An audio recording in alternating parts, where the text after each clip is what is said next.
안녕하세요. 배달노동자 기란쌤입니다. 시민분들께서 배달노동자 사고가 났을 때 당황스러운 경우가 있었을 겁니다. 사고가 나서 보험사를 불러서 보험 처리를 하려고 하니 배달노동자의 보험이 유상운송 보험이 아니어서 그 처리가 안 되는 상황들이 있었고, 배달 노동자가 상대방에 대한 보상을 스스로 자부담해야 되는 경우들이 있었을 겁니다.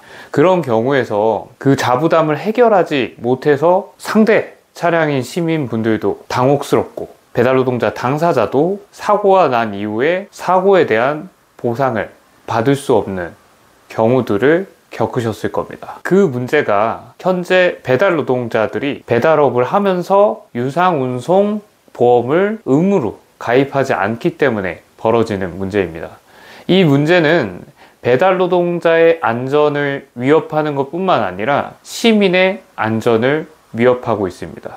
사고 상황에서 시민과 배달 노동자에 대한 보상을 제대로 못하게끔 만들고 있는데요. 그런데 다행히도 최근에 5월 15일에 국토부가 도로교통 사망자 감소 대책이라는 걸 발표했습니다. 그 대책에서 배달 노동자와 관련된 것이 3가지가 있는데요. 하나는 유상운송보험 가입 확인 의무화와, 두 번째로는 공제보험 상품 확대, 세 번째로는 라이더 전용 교육센터 확충이라는 부분입니다. 일단은 앞선 문제를 얘기하는 데 있어서 유상운송보험 가입 의무화는 중요한 키워드입니다.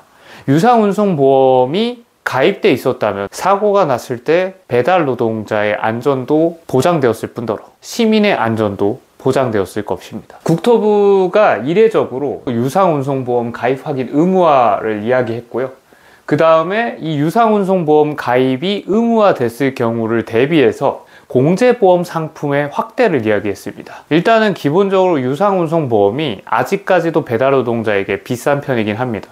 근데 공제보험 같은 경우는 저렴하기 때문에 이 공제보험을 확대할 경우에는 유상운송보험이 의무화가 돼도 배달 노동자들이 상대적으로 부담이 덜한 채 유상운송보험에 가입할 수 있습니다. 그리고 세 번째, 라이더 전용 교육센터 확충은 배달 노동자의 안전교육을 위해서 인프라를 만드는 것이라고 볼 수 있습니다. 국토부의 이번 발표는 유상운송보험에 대한 정책 방향을 제시했다라는 측면에서 중요한 진전이라고 볼 수 있습니다. 근데 유상운송 보험 의무화는 과거부터 노동조합이 끊임없이 주장했던 요구였습니다. 그 요구와 관련돼서 기존에는 더불어민주당의 대표 몇 분들께서 발의를 했었고요. 근데 유상운송보험이 의무화가 발의되는 과정 속에서 그것이 법으로 발효가 되는 데까지는 기한이 걸렸습니다. 일단 기본적으로 더불어민주당은 야당이고, 그리고 여당은 국민의힘인 상황에서 국민의힘 의원들과 정부는 유상운송보험 의무화에 대한 어떤 의견을 얘기하지는 않은 상태였기 때문에 이번에 국토부의 발표는 유상운송보험 의무화가 실행되는 데 있어서 큰 탄력을 줄 수 있는 발표라고 볼 수 있습니다. 다만 큰 탄력을 주는 것이지 여기서 끝나는 것이 아닙니다. 그러면 앞으로 유상운송보험이 의무화되는 데 있어서 어떤 과정이 남았는지 이번 영상을 통해서 이야기해 보려고 합니다. 우선적으로 유상운송보험과 관련된 국회에 발의된 안이 대표적으로 2가지가 있습니다. 하나는 이강일 의원이 발의한 유상운송보험 운전면허, 교통안전교육 등을 확인하고 이것이 만약에 안 되어 있다면 이에 대해서 사업자 인증을 취소한다라는 생활물류법 개정안이 있습니다. 그리고 이강일 의원 같은 경우는 추가적으로 교통안전교육의 의무화까지 그 법 개정안에다가 넣습니다. 그리고 두 번째 대표 발의안은 같은 당 안태준 국회의원의 발의안인데, 유상운송보험을 확인하고 이것을 만약에 가입하지 않은 배달 노동자가 플랫폼을 이용하고 있다면 그 플랫폼 사업자의 인증을 취소하거나 과태료를 부과하겠다라고 보는 안이라고 볼 수 있습니다. 기본적으로 이강일 의원과 안태준 국회의원을 비교하면은 이강일 의원의 안이 좀 더 무자격 라이더의 양상을 막을 수 있는 안이라고 볼 수 있습니다. 이 2가지 안은 현재 입법 절차 안에서 상임위원회에 국토교통위원회의 법안 소위에 배정되어 있는 상태입니다. 그 소위에서 유상운송보험 의무화 관련돼서 심사를 해야 되는 상황이라고 볼 수 있고요. 제가 유상보험 의무화가 끝이 아니라고 지금 말하고 있는 이유는 그 심사 과정 속에서 수정안이 발생할 수 있습니다. 그 수정안이 우리가 원하는 유상운송보험을 통해서 시민의 안전도 확보하고 무자격 라이더도 배달 업계에 들어오지 못하게 하는 안이 될 수도 있겠지만 오히려 수정돼서 악화되는 안들이 나올 수도 있습니다.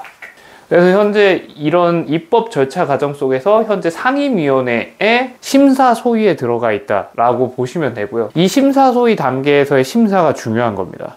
그래서 법안 심사 소위에서 심사가 잘 되고 그 다음에 상임위원회 전원회의에서 심사가 된 후 가결이 돼야 됩니다. 그 다음으로 가게 되는 게 법제사법위원회의 심사입니다. 그리고 마찬가지로 여기서 심사가 잘 된 채 본회의로 넘어가야지 좋은 상황이라고 볼 수 있고요. 그 상정된 법안이 본회의에서 통과되게 되면은 대통령에게 넘어가게 됩니다. 근데 앞서서 윤석열 정부 같은 경우는 야당과 입장이 다를 경우에 법률안을 거부했죠. 근데 이번에 유상운송보험 같은 경우는 현 정부, 그러니까 물론 조기 대선 상태에서 대통령이 없는 현 정부도 하겠다라고 정책 방향을 제시한 상황이긴 합니다. 그래서 유상운송보험 의무화가 될 가능성이 높아진 건 맞고요. 그리고 대선 결과에 따라서 가능성은 더 올라갈 것이라고 보고 있습니다. 다만 저희가 이런 입법 절차 과정에서 유의해야 되는 거, 뾰족하게 바라봐야 되는 게 뭔지에 대해서 말씀을 드리면요. 유상운송보험 의무화가 우리에게 실효성을 가지려면 어떻게 되어야 되냐면 첫째로 보험 적용 범위가 명확해야 됩니다. 예를 들어 인증사업자인 플랫폼 대기업이나 중견기업들의 플랫폼한테만 그 보험 가입 의무화를 적용하겠다. 이렇게 얘기를 하는 순간 어떤 문제가 벌어지냐면요.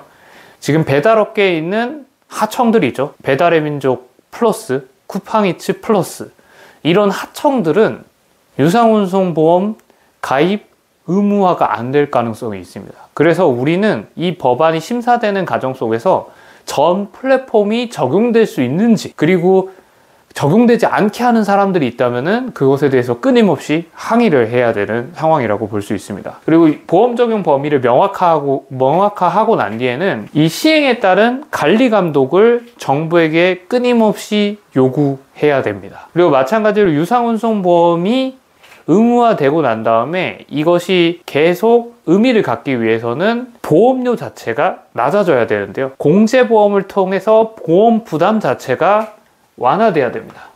그리고 세 번째로는요, 지금 현재 국토부에서도 라이더 전용 교육센터를 확충하겠다고 하고 있죠. 국토부나 국회의원들도 어느 정도 라이더들에 대한 안전교육이 중요하다라고 인식을 하고 있습니다. 그래서 이것이 실효성을 가지려면 저는 안전교육을 정기 실시하는 것을 의무화하는 작업들이 있고 이것을 정기 실시하지 않으면 인증을 취소하거나 과태료를 부과하는 등의 관리 감독을 해야 된다 라고 생각합니다. 그래서 이 세 가지 것들이 이루어졌을 때 유상운송보험 의무화가 실효성을 띌 수 있습니다. 추가적으로 말씀드리면요. 입법 절차 이후에 대통령이 법률안을 공포하고 나서 대통령 공포에 따라 해당 부처에서 시행령을 발표하기 시작할 겁니다. 그 시행령이 제가 말씀드린 이 세 가지 실효성을 띠는 안이 아니라 후퇴된 안일 수도 있습니다. 그래서 그것을 끊임없이 견제하고 문제 제기를 해야 합니다. 구독자 여러분은 어떤 사회를 원하시나요? 저는 라이더의 안전이 곧 시민의 안전이라고 생각합니다. 유상운송보험 의무화를 통해서 자격 있는 라이더들이 배달업계에서 일함으로써 시민들도 좀 더 안전한 일상을 살아갈 수 있다고 생각합니다. 이상으로 강의를 마치겠습니다.